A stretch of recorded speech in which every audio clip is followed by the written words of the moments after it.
चुनाव जीते सांसदों ने दिया इस्तीफा। क्या एमपी का मुख्यमंत्री बनने का मिलेगा मौका?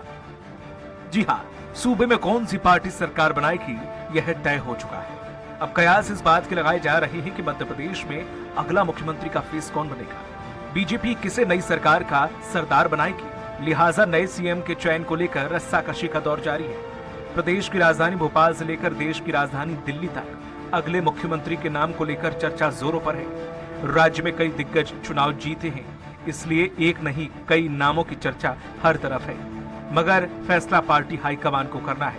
मगर इस बीच मध्य प्रदेश विधानसभा चुनाव में जीत दर्ज करने वाले 2 केंद्रीय मंत्री समेत 5 सांसदों ने लोकसभा की सदस्यता से इस्तीफा दे दिया है।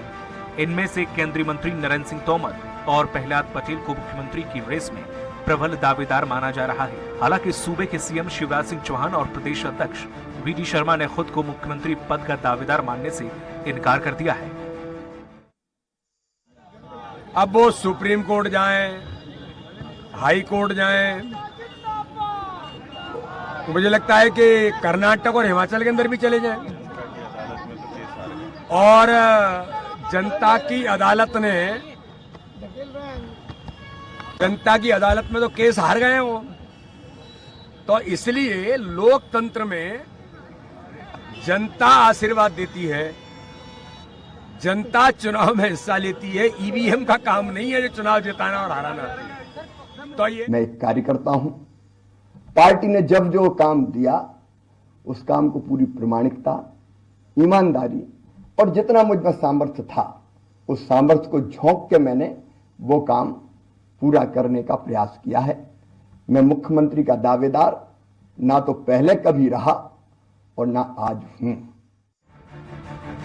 अगर मध्य प्रदेश में सीएम के दावेदारों की बात करें तो शिवराज सिंह का नाम एक बार फिर से सीएम फेस की रेस में सबसे आगे है, क्योंकि सीएम की लाडली बहना योजना पीएम मोदी फेस के बाद जीत का सबसे बड़ा फैक्टर मानी जा रही है।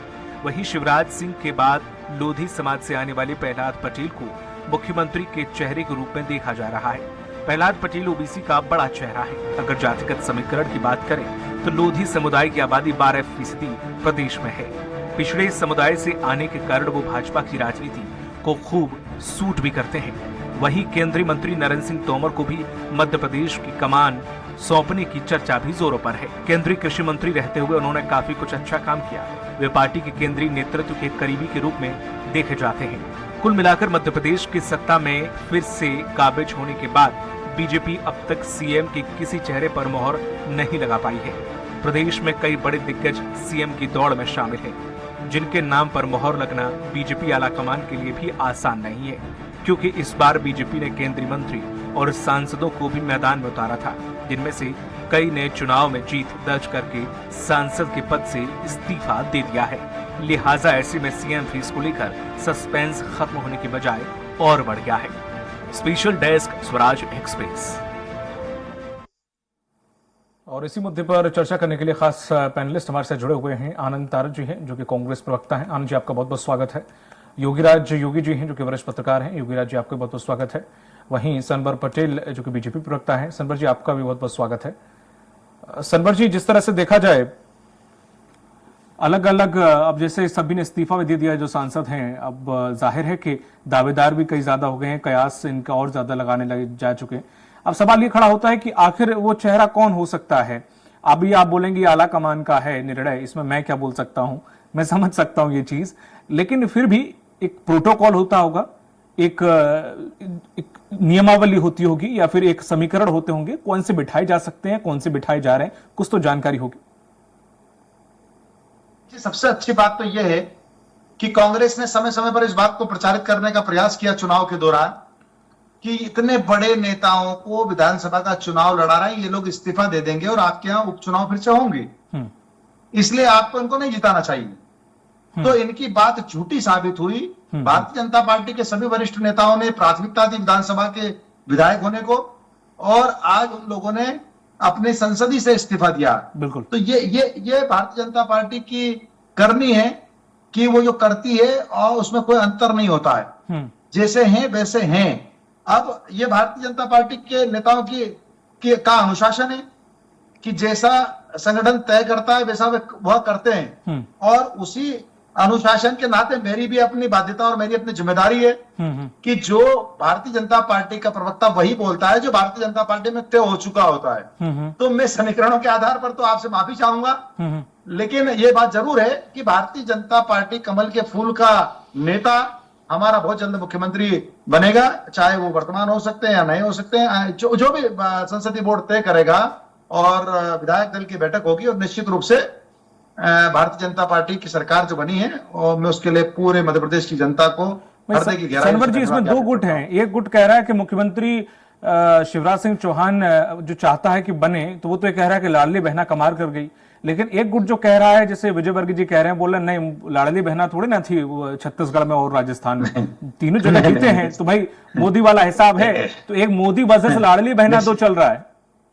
नहीं, निश्चित रूप से प्रदेश की जनता ने मोदी साहब की गारंटी को माना है, लेकिन यह भी सच है कि मध्य प्रदेश में जिस प्रकार से जन कल्याणकारी योजनाएं चली है, गरीब कल्याण की योजनाएं चली है, जिस प्रकार से डबल इंजन सरकार की योजनाओं ने नीचे तक पहुंचने का काम किया है, और आज लाडली बहना के साथ साथ मैं तो पीछे जाऊंगा कि आप 2003 में जहां हमारी बेटियां 923 होती थी बेटों की तुलना में 1000 पर, आज 967 होती है। बेटियों को सशक्त करने का काम भारतीय जनता पार्टी की सरकार ने किया है, लाडली लक्ष्मी से लगाकर तो लाडली बहना तक मध्य प्रदेश की सरकार ने अनेक योजनाएं बेटी को सशक्त करने के लिए बनाई है।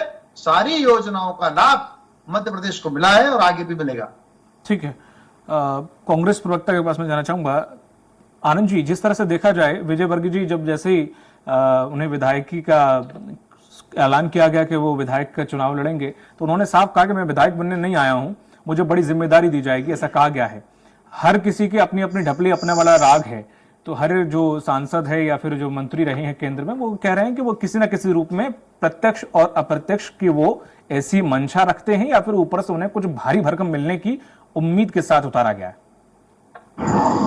देखिए, भारतीय जनता पार्टी के भी हमारे मित्र, देखिए जो मुख्यमंत्री किसको बनना है किसको नहीं बनना है, ये भारतीय जनता पार्टी का मामला है, ये उनके अंदर का मामला है, ये वो जाने किसको बनाना है। जो बनाएगा वो उसके जो बातें जो वायदे किए हैं उनको पूरा करना पड़ेगा, तो ये तो एक अलग मामला होगा। भारतीय जनता पार्टी का भी हमारे मित्र फिर 2003 का रोना रोने लगे। ये जो बातें करते हैं, आज बेटियों के साथ क्या हो रहा है मध्य प्रदेश में, जितना अत्याचार अनाचार, चाहे आदिवासी बेटियां हो चाहे सामान्य बेटियां हो, किस तरह से अब मध्य प्रदेश की राजधानी में किस तरह से हत्याओं का तांडव हो रहा है, किस तरह से गैंगबारी हो रही है, ये हम देख रहे हैं। जब मध्य प्रदेश की राजधानी में सब हो रहा है, ये आपके समाचार पत्रों में रोज जा रहा है, ये अभी भोपाल में हो रहा है, ये तो निश्चित रूप से पूरे प्रदेश का आलम क्या होगा। और जिस तरह से पिछले दरवाजे से सत्ता पर काबज किया ईवीएम के माध्यम से, आज निश्चित रूप से कल पूरी चर्चा में ईवीएम की बात रही, क्योंकि मध्य प्रदेश में जो जनादेश किस तरह से खरीदा गया है, जिस तरह से उसको लूटा गया है, ये निश्चित रूप से भारतीय जनता पार्टी से सीखने चाहिए। और इन सब चीजों को दबाने के लिए इस तरह की बातें आनंद जी, आज से 5 साल पहले जहां आज तीनों राज्यों में बीजेपी है, वहां तीनों राज्यों में कांग्रेस थी और ईवीएम तब भी थी। तब आपने नहीं कहा हम जीते हैं, गलत है, ईवीएम में कुछ गड़बड़ हुआ है, हमें जिताया गया है, ईवीएम की जांच होनी चाहिए, दोबारा चुनाव होने चाहिए।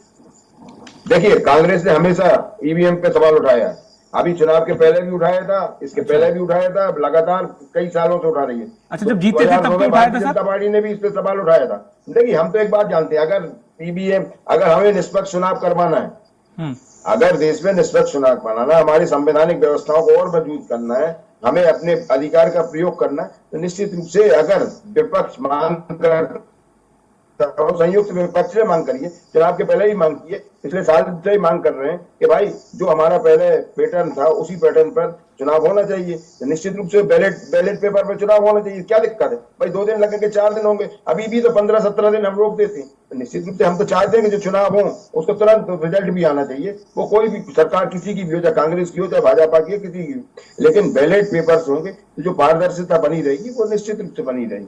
नहीं तो आनंद जी, ठीक है, आपकी बात हो सकता है कि अपने तक सीमित हो, लेकिन अगर सामाजिक रूप से और अगर सशक्तिकरण की बात करें तो क्या जो पहले बैलगाड़ी ज्यादा अच्छी थी तो वही चलने दी जाए, या फिर मेट्रो या फिर बुलेट ट्रेन आनी चाहिए, वो जरूरी है?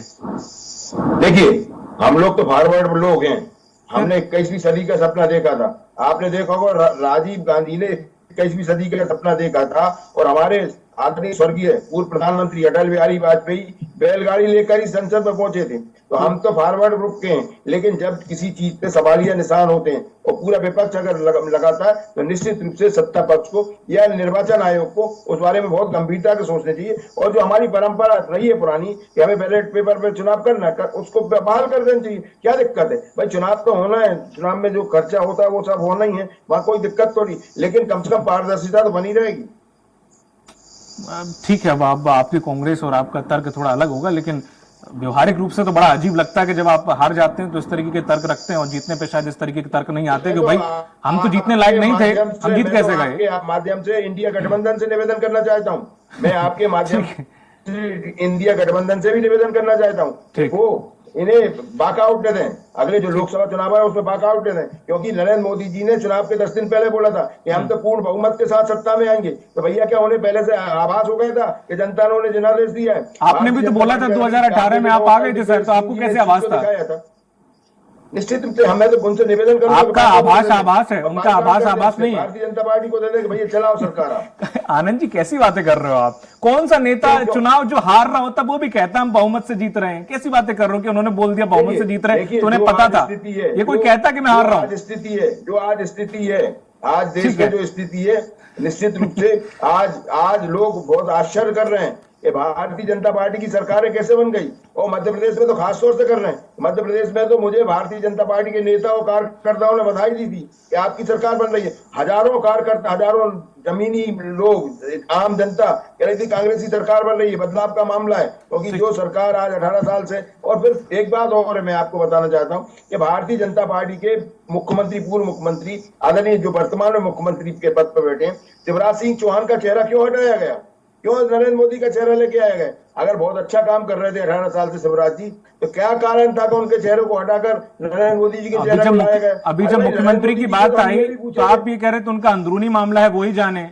अब वो भी तो उनके अंदरूनी मामला, अंदरूनी रणनीति जो भी रही हो, संगठन की बात कर रहा हूँ, मैं बात कर रहा हूँ संगठन की अंदरूनी बात, तो वो भी संगठन से जुड़ा हुआ है सर। 18 साल से उनकी बात थी, तो भैया क्या कारण था? ठीक है आनंद जी, मैं आपके पास लौटूंगा। क्यों? अच्छा, दूसरा ये मोदी जी का लेके आए, मोदी जी कर्नाटक में हारे, मोदी जी ने कर्नाटक में हारे।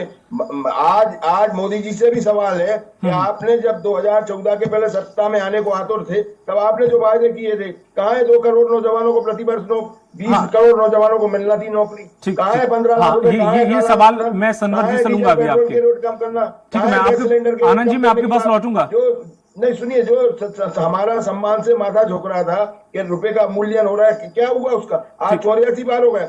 ठीक है आनंद जी मैं आपके पास आ रहा हूँ, समय निर्धारित है इसलिए। खड़े हुए, उन्होंने बोला था योगी राज जी किसी भी चौराहे पे खड़े हो जाएंगे। 2000 का नोट बंद हो गया, लेकिन वो किसी चौराहे। आनंद जी मैं आ रहा हूँ आपके पास आ रहा हूँ।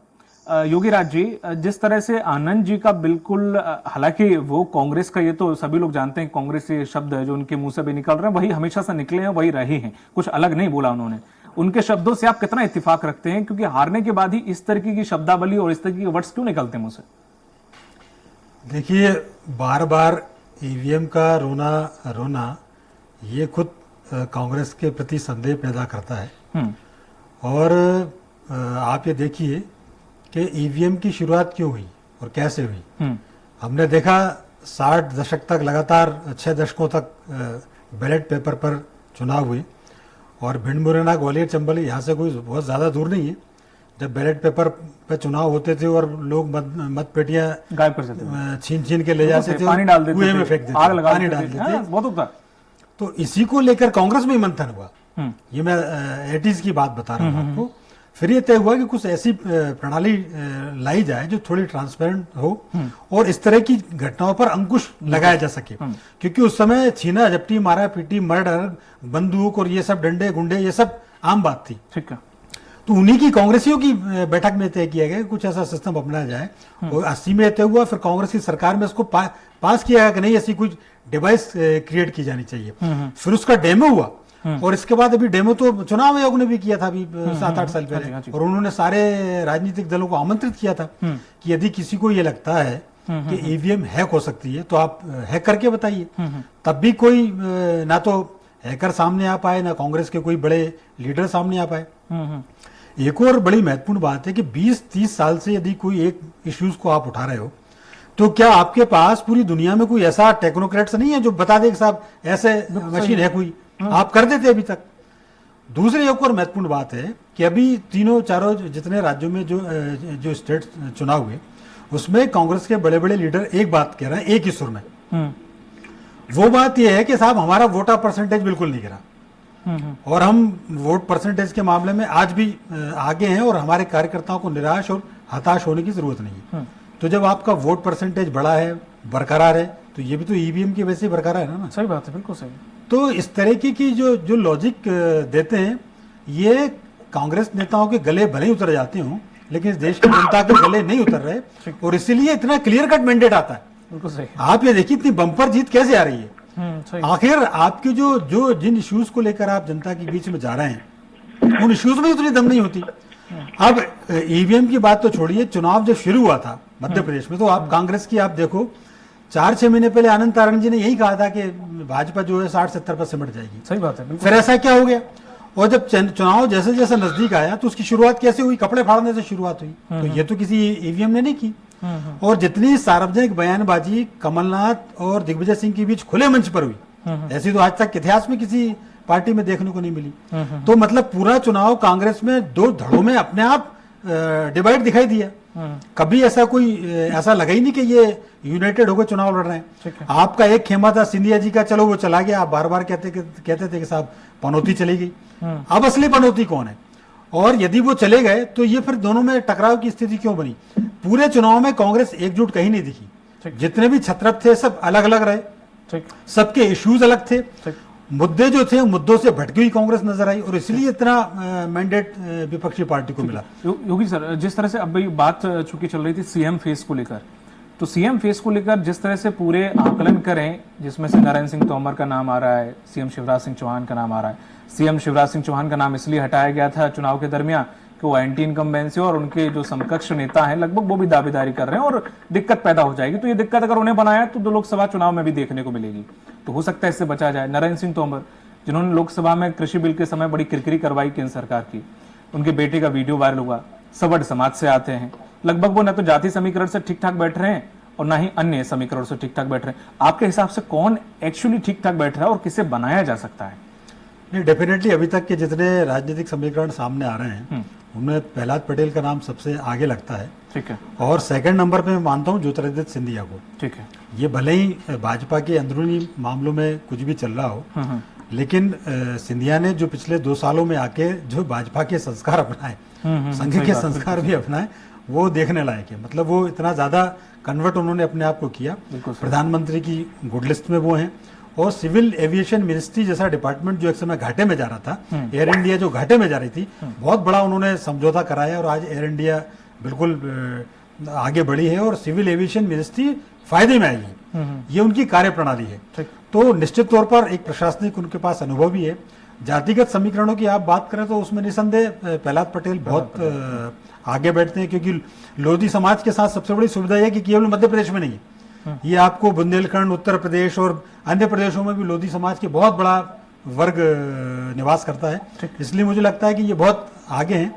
पर भाजपा भारतीय जनता पार्टी है, ये नरेंद्र मोदी और अमित शाह की पार्टी है। सही बात है। या तो कैंडिडेट कौन होगा, मुख्यमंत्री कौन होगा, ये तो या तो भगवान जाने या नरेंद्र मोदी जाने। ये तो बिल्कुल सही कहा। जिस तरह से बीजेपी प्रवक्ता साहब आपके पास आऊंगा समर जी, जिस तरह दो चीजें चल रही हैं जिसमें से एक मेहनत चल रही है और एक मेहरबानी चल रही है, तो क्या लग रहा है मेहनत जीतेगी या मेहरबानी? देखिए, भारतीय जनता पार्टी पूरी अपनी मेहनत के बूते पर काम करती है और कांग्रेस एक परिवार की मेहरबानी के बूते पर काम करती है, मैं तो ये कहूंगा। नहीं, वो तो ठीक है। आप कांग्रेस आप तो छोड़ दीजिए, अब तो कहां पहुंचा दिया है, फिर भी अब भी आप उन पर निशाना साध रहे हैं। थोड़ा पार्टी पर भी बोलिए। वो तो बैठे ही अब विपक्ष में, अब किनारे हो गए। पूरी भारतीय जनता पार्टी के बड़े से बड़े नेता भी सबसे पहले भारतीय जनता पार्टी के कार्यकर्ता है और कार्यकर्ता भाव के साथ भारतीय जनता पार्टी की जो कार्य पद्धति है उसी के तहत काम करते हैं और भाजपा के निर्णय को मानते हैं। जो संसदीय बोर्ड कहेगा निश्चित रूप से वही माना जाएगा। नहीं, थोड़ा इजी भी हो गया। पहले कुछ और दिग्गज भी थे, हालांकि उनके नाम अब कट गए हैं, वो हार गए। तो थोड़ा सनवर पटेल जी से ये पूछिए शिवराज जी जा रहे हैं कि नहीं जा रहे हैं? ये वो बोलेंगे नहीं, बोला आला कमान तय करेगा। सनवर जी, योगी राज जी का सवाल है कि जी। शिवराज सिंह चौहान जी को नहीं, किस तरह से देखिए देखिए योगी राज जी भाई साहब जो हैं वो बहुत वरिष्ठ है और उनका बहुत अनुभव है और वो लोकतंत्र का चौथा स्तंभ जिस तरह आप हैं उसी तरह वो वरिष्ठ हैं। जी तो चौथा स्तंभ जो है कुछ बोल सकता है। मैं भाजपा का प्रवक्ता हूँ।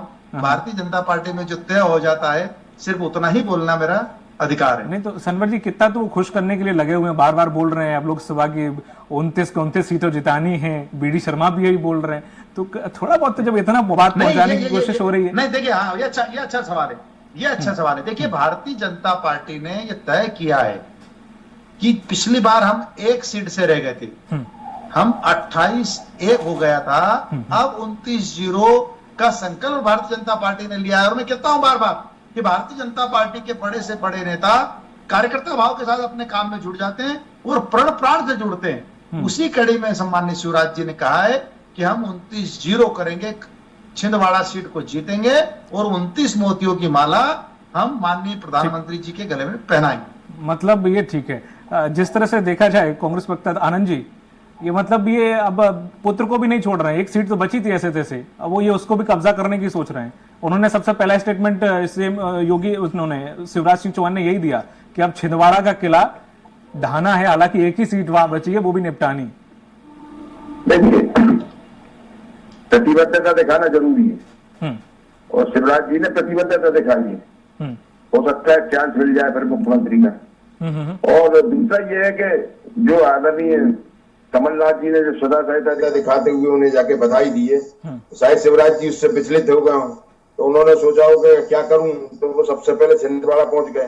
तो छिंदवाड़ा में पहुंच के बता दिया कि मैं तो अटैक करने के लिए आया। तो ये सब चीजें सब समझते हैं जो किस कूटनीति की बात है, कौन सी कूटनीति चलना चाहते हैं, ये सब चीज दर्शाती है। आनंद जी, जिस तरह से जो हार हुई है, अगर हम ईवीएम पे अगर ये कहते रहेंगे तो हम कहीं ना कहीं अपनी नाकामियों को छुपाने या पर्दा डालने की कोशिश कर रहे हैं। लोकसभा चुनाव नजदीक है, क्या अब हम इतनी मंथन करके, वाकई जो मंथन होता है, एक होता दिखावा कि मंथन हुआ है, और एक वाकई मंथन करके हम लोकसभा सीटों में कुछ गेन करेंगे, या फिर से हम लोकसभा में भी ईवीएम का रोना रोएंगे और ये कहेंगे हम तो इतना जीत रहे थे, हवा इतनी थी, पर यहां पर भी इन लोगों ने समेट दिया। देखिए हम दोनों तरफ से चलेंगे। निश्चित रूप से अगर संगठन में कहीं कमी है उसकी भी समीक्षा कर रहे हैं, वो करी है और करेंगे। और जहां तक जो ईवीएम की बात है, निश्चित रूप से कोशिश ये करेंगे कि अब चुनाव जो हो वो बैलेट पेपर से ही हो। तो निश्चित रूप से हमारी बात भी खत्म हो जाएगी आगे से कहने के लिए, और जो हमारे लोकतंत्र और मजबूत होगा। तो निश्चित रूप से जो एक लोकतंत्र की जो हमारे नेताओं ने, जिन वरिष्ठ नेताओं ने, जिन देश के नेताओं ने अपने आप को इस देश के लिए, और उन अनाम जिनको हम जानते हैं वो तो ठीक है, जो अनाम हजारों लाखों करोड़ों लोग इस देश की बलिवेदी पर निछावर हो गए और बड़ी मुश्किल से इस देश को आजाद कराए, तो आनंद जी उनके प्रति हमारी सच्ची श्रद्धांजलि होगी। आनंद जी आप मानेंगे नहीं, फिर से पेटियों में पानी डलवा के मानेंगे, ठीक है। योगी राज जी, देखिए आनंद जी साहब कह रहे हमारे हैं, वरिष्ठ पत्रकार सुनिए, हमारे वरिष्ठ पत्रकार एक बात बोल रहे थे कि भैया वो पेटियां उठा के ले जाते तो क्या ईवीएम नहीं ले गए उठा के? ईवीएम के साथ कितनी छेड़छाड़ हुई, इस तरह से कहा जंगल में मिली, कहीं कोई कहीं मिली, कहीं कोई कहीं मिली। हम इस बारे में चर्चा नहीं करेंगे, हम केवल वो बात करेंगे जो पुरानी बात है कि भैया वो ऐसा होता था, बस्ता क्या बोलते हैं, ग्वालियर क्षेत्र में ऐसा होता था, तो ये होता था। अरे भाई हम ये नहीं देखते कि ईवीएम के साथ क्या हुआ है, अभी भी हुआ, पिछली बार भी हुआ है, हमें योगी सर होता है उसके साथ। योगी सर एक संक्षिप्त में आपसे बस एक ही सवाल, जिस तरह से कांग्रेस हो सकता है कि अब जिस तरह से माहौल बना है, तीनों राज्यों की जो करारी हार का एक खींच है वो ईवीएम पर हो सकता है, एनडीए गठबंधन कल को सवाल खड़े, क्या लोकसभा चुनाव तक इस पर कुछ हो सकता है, क्या संभावना है?